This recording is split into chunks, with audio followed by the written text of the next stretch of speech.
24 horas en la vida de una mujer. Primera parte. En la pequeña pensión de la Riviera, en la que me alojaba entonces, 10 años antes de la guerra, había estallado una acalorada discusión en nuestra mesa, encendiendo los ánimos y amenazando con una escalada de violencia.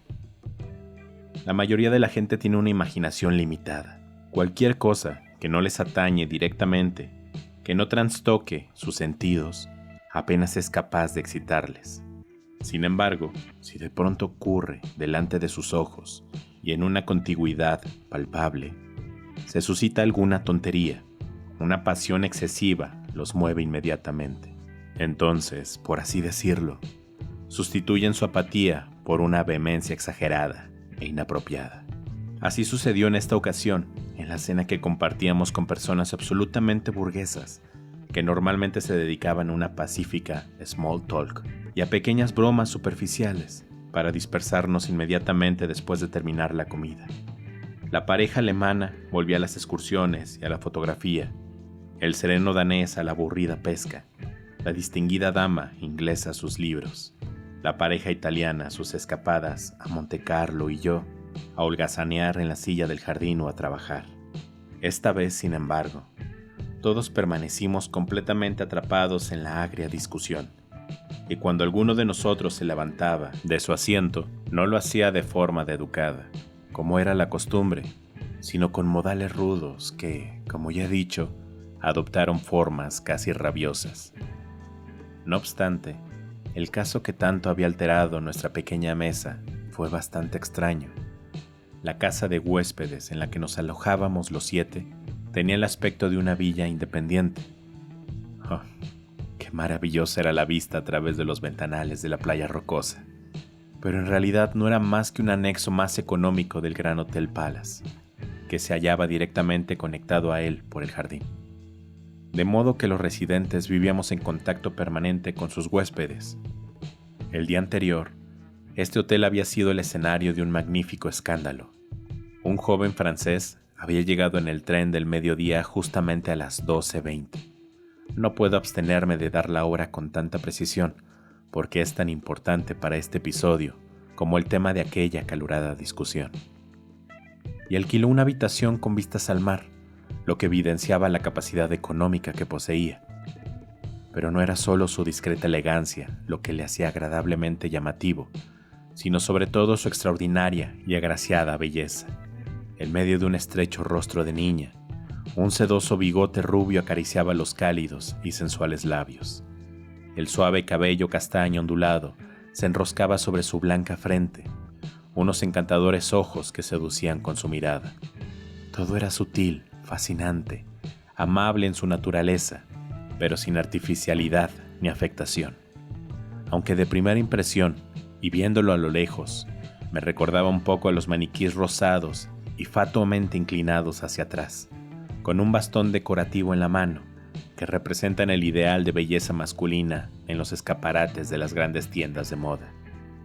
Sin embargo, al observarlo más de cerca, desaparecía toda impresión de petimetre, pues aquí, caso rarísimo, su encanto era natural, como si lo exudara por la piel. Saludaba a todos los que pasaban por allí de una manera modesta, a la vez que sincera, y era realmente agradable observar cómo su gracia, siempre franca, se revelaba en cada ocasión libremente. Si alguna señora se dirigía al guardarropa, él se apresuraba a buscar su abrigo. Tenía una mirada amistosa o una palabra jocosa para cada niño. Se mostraba afable y discreto al mismo tiempo. En resumen, daba la impresión de ser una de esas personas benditas que, a partir del sentimiento probado de ser agradables a los demás, mediante su rostro brillante y su encanto juvenil, transforman esta seguridad en gracia. Entre los huéspedes del hotel, en su mayoría ancianos y enfermos, su presencia parecía una bendición, y con ese impulso de la juventud, con aquella ligereza y esa frescura de vivir que la gracia otorga tan espléndidamente a algunas personas, había copado la simpatía de todos. 2 horas después de su llegada, ya estaba jugando al tenis con las 2 hijas del robusto y rico fabricante leonés. Annette, de 12 años, y Blanche, de 13, mientras su madre, la fina, delicada e introvertida Madame Henriette, observaba con una sonrisa cómo las dos pequeñas e inexpertas hijas coqueteaban inconscientemente con el joven forastero. Por la noche, charló con nosotros durante 1 hora en la mesa de ajedrez. Contó de forma discreta algunas anécdotas agradables. Paseó arriba y abajo por la terraza con Madame Henriette, ejercicio al que ella se dedicaba cada noche, mientras su marido jugaba al dominó con un amigo de negocios, como de costumbre. Entrada la noche, le observé con la secretaria del hotel, en la oficina semioscura, teniendo una conversación sospechosamente familiar y cercana. A la mañana siguiente, acompañó a mi compañero danés en una excursión de pesca, demostrando un asombroso conocimiento del tema.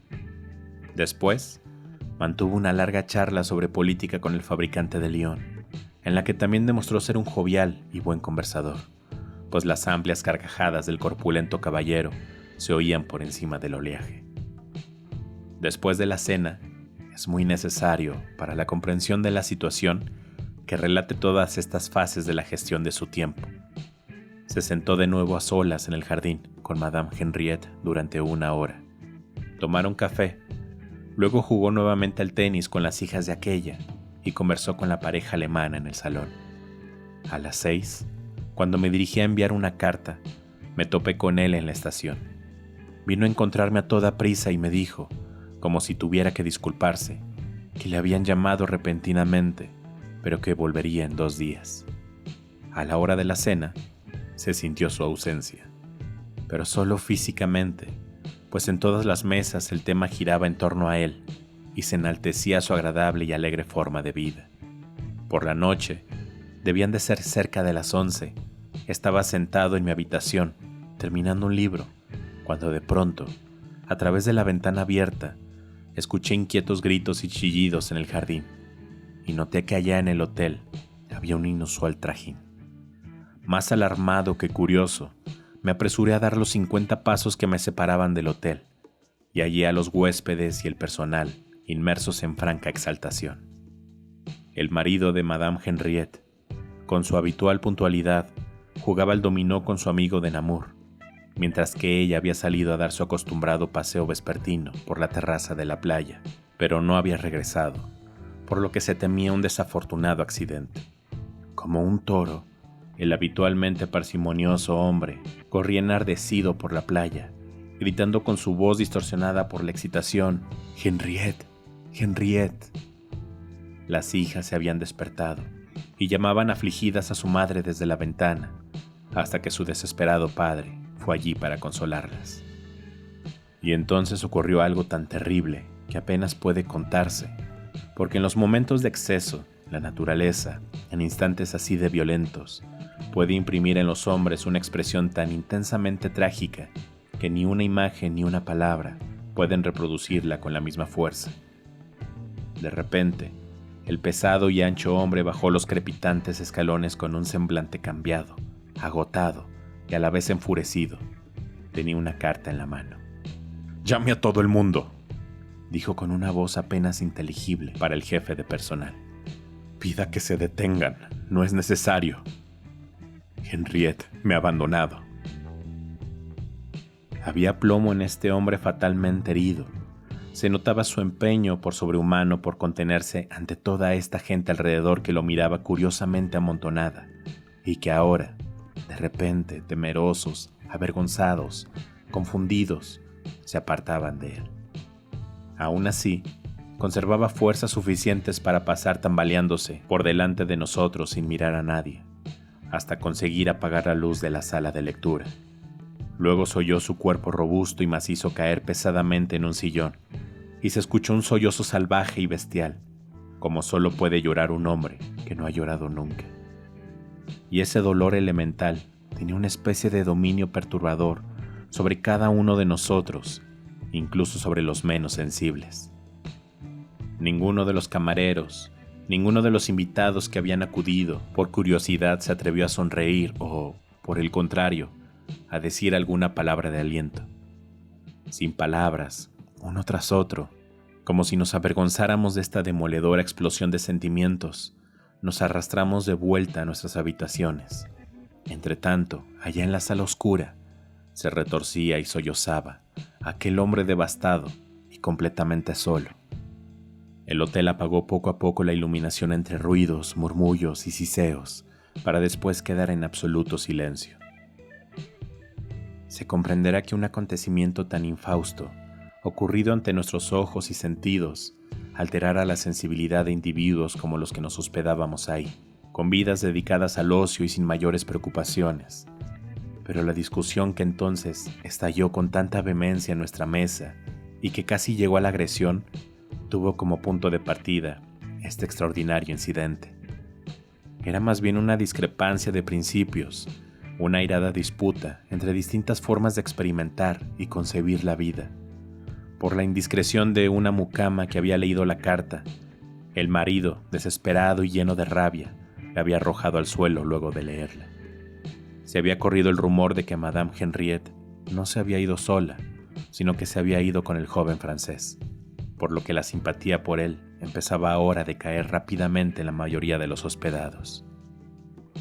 Ahora bien, a primera vista, habría sido perfectamente comprensible que esta pequeña Madame Bovary cambiara su pasado y provinciano marido por un joven apolíneo. Pero lo que fascinó tanto a los habitantes de la casa fue el hecho de que ni el dueño de la fábrica, ni sus hijas, ni la propia Madame Henriette habían visto nunca a ese tal Lovelace. Que un paseo nocturno en la terraza y la conversación en la que bebieron café en el jardín por espacio de 1 hora hubieran bastado para persuadir a una mujer respetable de unos 33 años de edad a que tomara la decisión de abandonar a su marido y a sus 2 hijas y a huir con un elegante y joven extraño. Este hecho, aparentemente obvio, fue unánimemente rechazado por nuestra mesa con un pérfido engaño y una astuta maniobra por parte de los amantes. Por supuesto, la señora Henriette llevaba mucho tiempo manteniendo relaciones secretas con el joven, y este solo había venido para ultimar los detalles de la fuga, porque, concluyeron, era completamente imposible que una mujer decente huyera súbitamente después de un breve parloteo de un par de horas. Yo disfrutaba discutiendo con ellos, y defendía enérgicamente tal posibilidad, incluso probabilidad de que una mujer, después de algunos años de matrimonio decepcionante y aburrido, estuviera interiormente preparada para un lance de esta naturaleza. Mi inesperada oposición suscitó rápidamente la discusión general y escaló, especialmente por el hecho de que ambas parejas, tanto la alemana como la italiana, rechazaban con insultante desprecio la posibilidad de la existencia del flechazo. Les parecía una fantasía novelesca de mal gusto. Pues bien, no tiene importancia relatar aquí el tormentoso curso de una discusión entre la sopa y el budín en todos sus detalles. Solo los profesionales de la table d'hôte son ingeniosos, y los argumentos a los que se recurre en el fragor de una discusión de mesa al azar son en su mayoría banales, porque surgen sin pensar y de la ligereza del momento. También es difícil explicar por qué nuestra discusión adoptó tan rápidamente formas ofensivas. La irritación, creo, comenzó cuando ambos maridos quisieron involuntariamente que sus propias esposas estuvieran exentas de la posibilidad de tales escollos y peligros. Desgraciadamente, no pudieron encontrar una forma más feliz para ello que decirme que solo alguien que juzga la psique femenina por las conquistas furtivas y baratas de los solteros podía hablar así. Eso me irritó en cierta medida, y cuando la señora alemana añadió a esta lección la mostaza doctrinal de que por un lado están las mujeres buenas y por otro las de moral distraída, donde, en su opinión, encajaría Madame Henriette, mi paciencia se agotó por completo y me volví agresivo. Toda esta negación del hecho, evidentemente de que en algunas horas de su vida una mujer pueda encontrarse en merced de fuerzas misteriosas que escapan a su voluntad y a su conciencia, solo evidencia el miedo al propio instinto, a lo demoníaco de nuestra naturaleza. Parece que a algunos les da placer sentirse superiores, más morales y más puros que los fáciles de seducir. Personalmente, creo que sería más honesto que una mujer siguiera sus instintos en libertad y apasionadamente, en lugar de engañar a su marido con sus propios brazos con los ojos cerrados, como suele ocurrir. Así lo dije con aspereza, y cuanto más atacaban los demás a la pobre Madame Henriette en la ahora abrasadora conversación, más apasionadamente la defendía yo, yendo en verdad mucho más allá de mi sentimiento interior. Este ardor era ahora, como se dice en la jerga estudiantil, touché, para ambos matrimonios, quienes, enrojecidos por la rabia, formaron un cuarteto no muy armonioso que se abalanzó sobre mí de tal forma que el viejo danés, tan afable, imperturbable, con su reloj a manera de cronómetro en la mano, se convirtió en una especie de árbitro en un partido de fútbol. Tuvo que golpear la mesa con el puño, profiriendo de forma admonitoria: «Señores, por favor». Pero eso solo funcionó provisionalmente. Estuvo a punto de levantarme colérico de la mesa en 3 ocasiones, con la furia evidenciada por el tono rojizo de su rostro. Uno de los caballeros a quien apenas pudo contener su esposa. En resumen, unos minutos más y nuestra discusión había terminado en asalto, si la señora C, cual bálsamo, no hubiera apaciguado aquella embravecida conversación. La señora C, la distinguida inglesa de pelo blanco, fue elegida presidenta de honor de nuestra mesa. Sentada, erguida en su asiento, siempre amable, silenciosa y al mismo tiempo con genuino interés por escuchar, presentaba un aspecto físicamente agradable. Una maravillosa compostura y calma irradiaban de su naturaleza aristocráticamente contenida. Se mantenía con cierta distancia de los huéspedes, aunque sabía demostrar a todos su especial delicadeza, aprecio y cortesía. La mayoría de las veces se sentaba en el jardín a leer. A veces tocaba el piano, rara vez se le veía en compañía o en una conversación intensa. Apenas se hacía notar, y sin embargo tenía un extraño poder sobre todos nosotros, porque en cuanto intervino en nuestra conversación por primera vez, nos invadió de forma unánime la embarazosa sensación de que habíamos incurrido en una rudeza innecesaria. La señora C había aprovechado la molesta pausa provocada por el brusco movimiento del caballero alemán al levantarse de la mesa e intentó restablecer la concordia. Inesperadamente, levantó sus ojos grises y claros, me miró indecisa por un momento y luego retomó el tema desde su punto de vista. ¿Cree usted, entonces, si le he entendido bien, que Madame Henriette, que cualquier mujer puede verse arrojada inocentemente a una aventura repentina? ¿Que hay acciones que esa misma mujer habría considerado imposibles una hora antes y de las que difícilmente podría hacérsele responsable? Absolutamente, señora. Esto haría que todo juicio moral fuera completamente inútil y que toda transgresión de la moral estuviera justificada. Si realmente cree que el crimen pasional, como lo llaman los franceses, no es un crimen, ¿por qué necesita un sistema de justicia? No hace falta mucha buena voluntad, y usted tiene una cantidad asombrosa de ella, añadió, sonriendo sutilmente, para encontrar pasión en cada crimen y entonces, a partir de su planteamiento, justificarlo. El tono claro y casi triunfal de sus palabras me conmovió inmensamente, e imitando involuntariamente su objetividad, respondí igual, socorronamente. El orden jurídico decide ciertamente en estos asuntos más estrictamente que yo. Tiene el deber de asegurar y proteger las costumbres y las convenciones de la sociedad. Esto lo obliga a condenar más que a excusar. Pero yo, como persona privada, no veo por qué debería asumir voluntariamente el papel de fiscal. Prefiero ser abogado defensor. Personalmente, me provoca mayores satisfacciones entender a la gente que juzgarla. La señora C me miró detenidamente durante un rato con sus ojos grises claro, y dudó. Supuse que quizá no me había entendido bien, y me preparé para repetir lo que había dicho ahora en inglés. Pero con una extraña seriedad, como si se tratara de un examen, siguió haciendo sus preguntas. ¿No le parece aborrecible que una mujer deje a su marido y a sus 2 hijas para seguir a un hombre del que poco sabe, incluso si es digno de su amor? ¿Realmente puede excusar un comportamiento tan negligente y descuidado en una mujer que, por si fuera poco, ya no es una jovencita y que debería haberse conducido bajo el respeto a sí misma y por el amor a sus hijas? Le repito, señora, insistí. Me niego a juzgar o a condenar en este caso.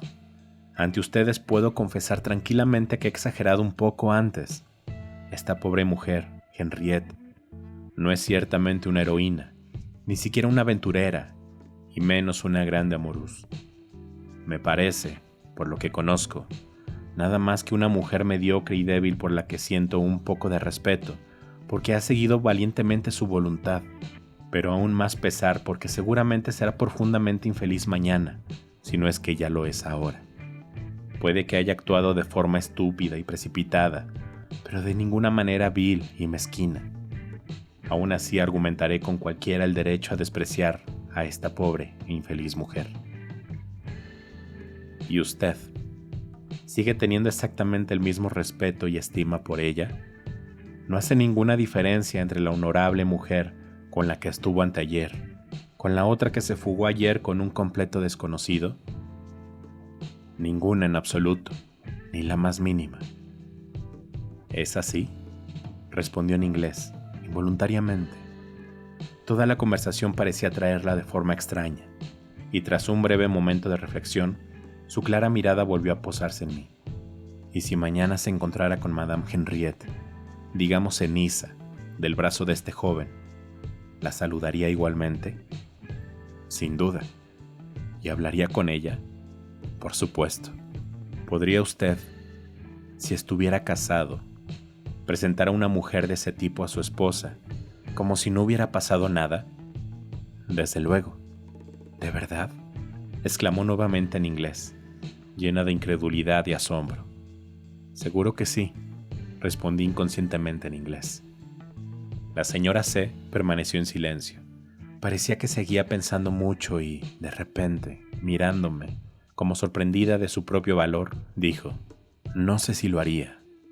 Tal vez yo también podría hacerlo». Y sin brusquedad, con su indescriptible seguridad que solo los ingleses tienen para concluir una conversación de forma definitiva, se levantó y me ofreció la mano amistosamente. Gracias a su influencia, la calma había vuelto, y todos le agradecimos interiormente que, aun siendo adversarios, nos saludáramos ahora con razonable cortesía y que el ambiente, peligrosamente tenso, se relajara con algunas bromas ligeras. Aunque nuestra discusión pareció finalmente zanjada de buena manera, de aquella agitada amargura quedó un ligero distanciamiento entre mis homólogos y yo. La pareja alemana se comportó reservada, mientras que la pareja italiana se complació en preguntarme burlonamente una y otra vez durante los días siguientes si había oído algo sobre la cara señora Henriette. Por muy urbanas que parecieran nuestras formas, aquella convivencia leal y sin tensiones de nuestra mesa quedó irremediablemente destruida. Sin embargo, la irónica frialdad de mis oponentes en ese momento se hizo más llamativa para mí por la muy especial amabilidad que la señora C me había mostrado desde aquella discusión. Habitualmente reservada y poco partidaria a hablar con los compañeros de mesa fuera de las comidas, ahora encontró varias oportunidades para dirigirse a mí en el jardín y, cabe acotar, para distinguirme, pues sus maneras gentiles y reservadas hacían que una conversación privada pareciera un favor especial. Sí, para ser sincero, debo reconocer que prácticamente me buscaba y aprovechaba cualquier oportunidad para entablar conversación conmigo, y lo hacía de una manera tan manifiesta que podría haber tenido pensamientos presuntuosos y extraños, de no ser porque se trataba de una anciana de pelo blanco. Pero cuando charlábamos juntos, nuestra conversación volvía inevitable e ineludiblemente a Madame Henriette. Parecía procurarle cierto placer misterioso acusar de infiel y de inmoral a la que había dejado atrás sus obligaciones, pero, al mismo tiempo, parecía alegrarse de la firmeza con que mis simpatías se mantenían del lado de esta delicada y fina mujer, y de que nada fuera capaz de hacerme retractar. Una y otra vez dirigió nuestras conversaciones en esta dirección, y finalmente ya no supe qué pensar de esta extraña, casi estrafalaria persistencia que parecía traslucir un atisbo de tristeza. Esto se prolongó durante varios días, 5 o 6, sin que ella dijera una palabra sobre el por qué este tipo de conversación había adquirido cierta importancia para ella. Sin embargo, lo confirmé cuando, Durante un paseo, mencioné que mi estancia aquí había llegado a su fin y que pensaba marcharme pasado mañana. Entonces, su rostro, habitualmente inalterable, adoptó de pronto una expresión inexplicablemente tensa. Sombras de nubes cruzaron por sus ojos grises como el mar. ¡Qué pena! Todavía tengo mucho que contarle. Y a partir de ese momento, una cierta inquietud y desasosiego revelaron que mientras hablaba, pensaba en otra cosa que le ocupaba y distraía a la fuerza. Finalmente, esta distracción pareció molestarla a ella misma, pues a través de un repentino silencio me ofreció inesperadamente su mano. Veo que no puedo expresar con claridad lo que realmente quiero decirle. Prefiero escribirle. Y caminando más rápido de lo acostumbrado, se dirigió hacia la casa. De hecho, esa noche, justo antes de la cena, encontré una carta en mi habitación con su enérgica y abierta letra. Lamentablemente, he sido bastante descuidado con los documentos reunidos en mi juventud, por lo que no puedo reproducir la redacción y solo puedo insinuar el contenido aproximado de la petición de contarme algo sobre su vida. Ese episodio era tan antiguo, escribió, que ya casi no pertenecía a su vida actual, y el hecho de que yo me fuera pasado mañana le facilitaba hablar de algo que le atormentaba y preocupaba interiormente desde hacía más de 20 años. Por eso, si no me parecía intrusiva una conversación de este tipo, me pedía le dispensara una reunión de 1 hora. La carta, de la que aquí solo acojo el contenido puro, me fascinó enormemente. Su redacción inglesa le da un alto grado de claridad y determinación. Sin embargo, no me resultó fácil responder. Rompí 3 borradores antes de contestar. Es un honor que me conceda tanta confianza. Prometo responder con sinceridad, si así me lo pide. Por supuesto, no debo pedirle que me cuente más de lo que sea necesario, pero lo que me relate, dígamelo con toda sinceridad, no solo por mí, sino por usted misma. Por favor, créame que su confianza la valoro especialmente. La nota llegó a su habitación por la noche, y a la mañana siguiente encontré la respuesta. Tiene toda la razón. La mitad de la verdad no vale nada. Siempre la verdad completa. Reuniré todas mis fuerzas para no ocultar nada ni a usted ni a mí. Venga a mi habitación después de la cena, porque no puedo hablar en el jardín o cerca de otras personas.